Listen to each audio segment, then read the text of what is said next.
Good morning, class. Today is 30th of June. We are at the end of the month and we are proceeding with chapter 5 still, that is primary sector. Yesterday we covered what a green revolution is, in which year was it implemented, and who is known to be the father of green revolution in India.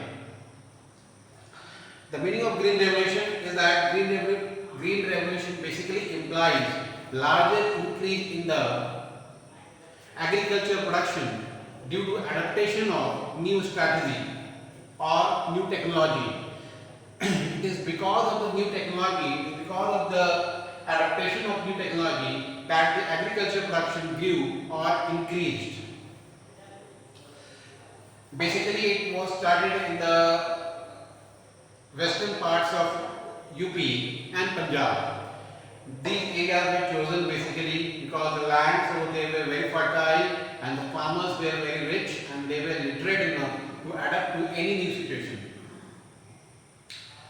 It was basically taking place in the year 1966 and M.S. Swaminathan is known to be the father of green revolution in India. So yesterday we saw what was green revolution and what were the positive effects of green revolution. Today, topic of the day is effects of green revolution. What effect has it played on? We all came to know from the data that the agriculture production grew by 1/4. Means there was an increase of 25% in overall production of agricultural products. That means the foundation or the methodology those were applied that came out with a successful result. So scientists could have or the researchers believe that this is the policy that we should adopt, seeing to increasing needs of the population or increasing demands of the population, we needed to adapt to green revolution technologies.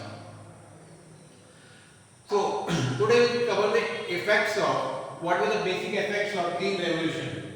What were the basic effects of green revolution? The first point is increase in production. There was a marketable increase in the production. Productive activities increased, the produce was increased, and overall the cost of the input cost was decreased. That is a simple philosophy, a simple fundamental. When you involve yourself in more of production, the initial cost or the input cost immediately gets decreased. It is a vice versa relation only. When more of production is there, less of production cost will come. And when less of production is there, more of cost will come. So this was a philosophy over here that due to increase in the agriculture production, the overall cost of the inputs got decreased. Let's go through the points. The major achievement of green revolution is the sharp increase in the production of major cereals, that is wheat and rice. These are two major crops that were chosen for green revolution, wheat and rice. And Punjab and Western UP is basically famous for wheat production. That is why those areas were selected. Those lands were very fertile and the farmers got equipped with the technology in a very less span of time. The production of wheat has increased from 10.4 million tons in 1965-66 to 55.1 million tons in 1991. So this is a comparison of year and overall with the production activity that we see that there was a big increase. Overall increase was there. With the passage of time, everything kept on increasing. Our population even increased, but there was not a dire need to be dependent on the foreign countries or for waiting for the imports to come. But we were self-sufficient. We even had a surplus of production, which helped us to export certain goods and earn some sort of foreign income. Rice production which stood at 36.6 million tons. These are the basic data that I will not go through. Overall, the growth was marvelous. Overall, the growth was splendid, which actually led to the acceptance of the thought of green revolution. Growth in agricultural output is an important but not enough.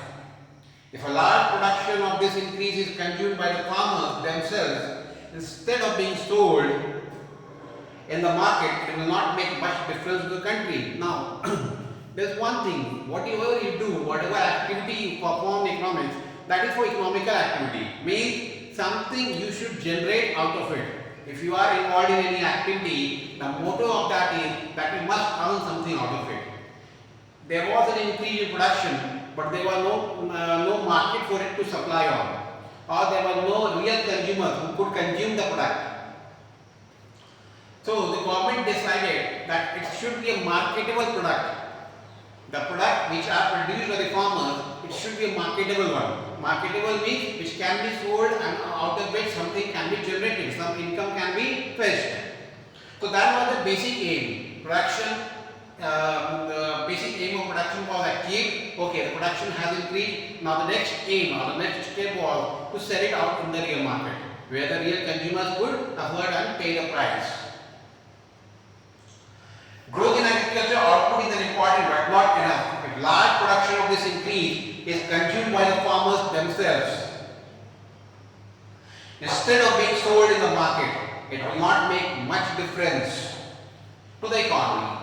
But on the other hand, if the growth in agriculture output leads to rise in marketable surplus is a term. Remember the term, it's called as marketable surplus.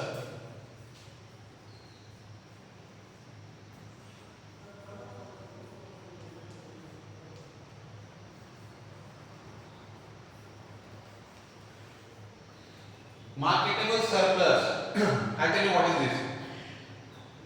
Marketable surplus refers to that part of agriculture produce which is sold in the market by the farmers after meeting their own consumption requirement. Fortunately, we had a great amount of marketable surplus of rice and wheat produced during the time of Green Revolution. When we adopted the philosophy or when we adopted the principles of Green Revolution, the basic aim was overproduction. Now, the overproduction was done. The next step was to supply those overproduced or surplus produced to the real consumer or to the export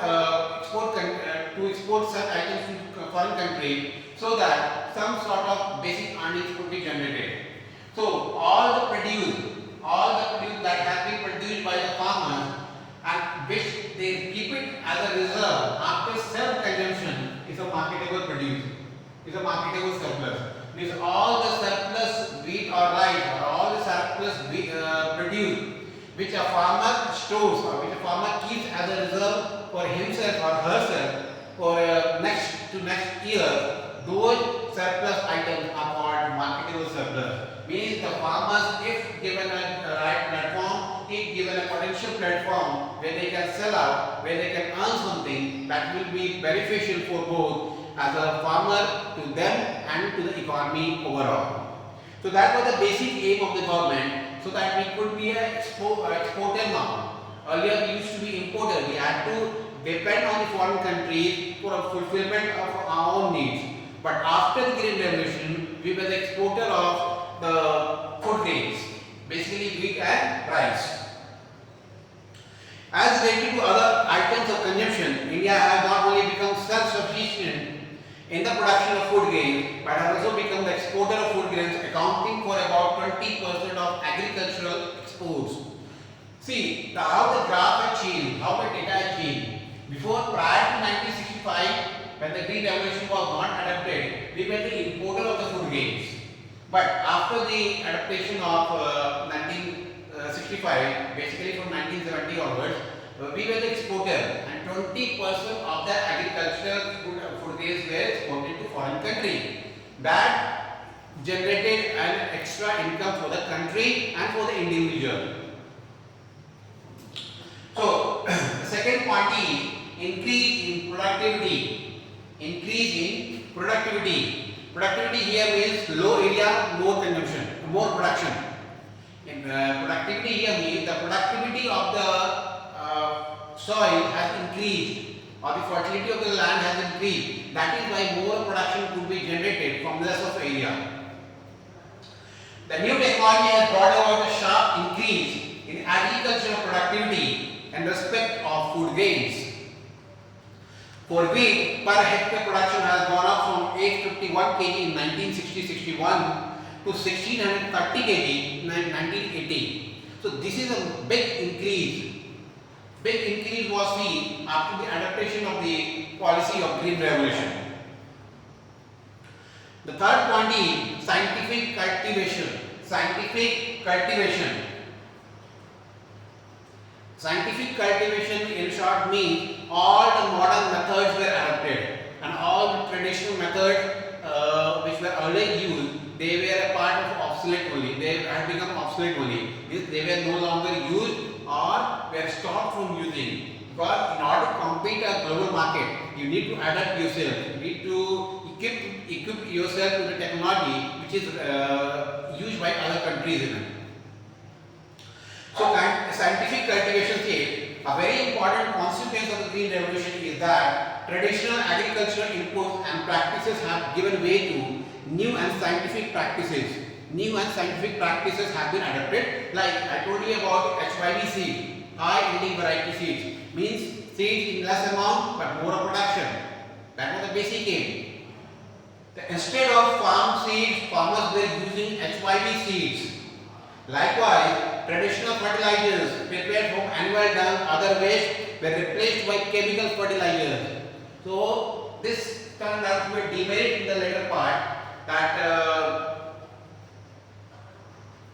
animal dung or animal fertilizers were not used, but chemical fertilizers were used. So this gave a overall production increase, but at the same time, from the health point of view, it actually destroyed a lot of economic structure and basically the health system of the country. So in the beginning it was okay, but later part of the year when the minute study was done or when the research was done, corrected, it was found that the chemical fertilizers led to the growth of many diseases in the human body, which was actually not a good sign for any economy to develop, because the economy can only progress when its assets, when its people, when its citizens are in the best and the healthy mood. So that turned out to be a demerit in the later part of Green Revolution. The fourth thing, change in cropping pattern. Cropping patterns were changed. As a result of Green Revolution, a change in cropping pattern was observed. Two changes are significant. There are two changes basically. The first one is the proportion of cereals in the food grain output has increased and the proportion of pulses has declined. Now cereals has increased and pulses have decreased. That is because of the need, or that is because of the demand. Those things which are highly in demand, that is produced more. That is a simple fundamental which is demanded more, actually produced more. Simple philosophy to understand only. So during those times, the pulses were less demanded. That is why its production decreased. The second is the proportion. Secondly, the proportion of wheat within cereals has increased while that of coarse grain has declined. Same is the case over here. Last 2 points to cover. The fifth is development of industries. The industries even grew. See, these are interrelated, primary, secondary and tertiary. I told you in the very first video itself that whatever primary does, it actually lays the foundation for the secondary and tertiary. It is the base upon which the secondary and tertiary stands. So, secondary sector is all about the industrial sector. The growth of industrial sector takes place when the primary sector grows. The primary sector has to fulfill all the basic needs of the society. Whatever a society demands, whatever a society needs, those needs are fulfilled by the primary sector. But at the same time, secondary and tertiary cooperates in the intermingling of different works or different units so that a smooth functioning of the economy can progress, can be seen. So the development of industry, Green Revolution has not only contributed to the growth of agriculture, it has also benefited the industrial development. There were a lot of industrial development events. Whatever was produced, that was not directly sold to the consumer, but it had to go through the channel of industrial growth. Industries were there who were involved in different works of primary sector. They were actually being a helping hand to the primary sector. They were helping the primary sector to grow. Many industries producing agricultural machinery, chemical fertilizers, pesticides, insecticides have come to meet the growth demand for these commodities. Now, whatever primary sector demands, like a machinery, a tractor is demanded by primary sector. Now, who will produce that? Who will manufacture those machinery? It is the secondary sector which is involved in the manufacturing of machinery. The seeds which are used by the primary sector, who produces that? Who manufactures those seeds? It is the secondary sector. The basic technology or basic equipment that the primary sector demands is fulfilled by the secondary sector. The last point is change in attitude. It is said that if you do not change your attitude, you are not going to be a part of the system. Now, attitude in a positive sense. You should adapt the technology. You should adapt the new system. Like for example, from offline to online mediums, we have transformed ourselves. We used to be connected to you through offline. Means you used to come, we used to have a direct interaction, and we used to teach you. But the need of the time is that we cannot meet, and we have to transform ourselves through online mode. So, as a citizen, as a responsible part of the system, as a responsible teacher, we have adapted the technology, and we have been forcing you all even, been requesting you all to adapt the same. Let this method be a part of your life now, because this corona, I don't know when it is going to go, but till the time it continues or later part of life, when if it comes again, then we have to adapt this technology, because it is the need of the time that we all have to bear with. So change in attitude is that farmers who were not very in a jolly mood, who were not in a very positive aspect of mind, that something could better be planned for them from the farmer's point of view. They were actually unhappy with the situation with the economic policy. So all of a sudden when the green revolution came, and when there were transformation in the production of produced means, then they were actually in a very positive frame of mind. They came to us and they adapted to the situation. Change in attitude is basically adaptation of new technologies. The moment you adapt, that means you are being a part of the growth and development. A healthy contribution of green revolution is the change in the attitude of farmers. Our farmers have now begun to think that they can change their misfortunes by adapting new technology. Whatever situation they might have been going through, the moment they adapted the technology, the moment they adapted this green revolution, their life all of a sudden transformed. Because all of a sudden there was an abundance of production that actually gave them a good income and improved their standard of living. Unlike in the past, they are now giving up traditional agricultural practices for scientific practices. They will understood that in order to compete the global market, in order to compete the domestic market, they need to adapt the technology. The faster they do, the better it will be for them. And that is why they grew, and the farmers of the Punjab and UP side are comparatively richer than the northern India. The reason is they were the first to adapt, they were the first to equip to the technology. So it is always advisable to adapt the technology, adapt the new situation whensoever the time demands.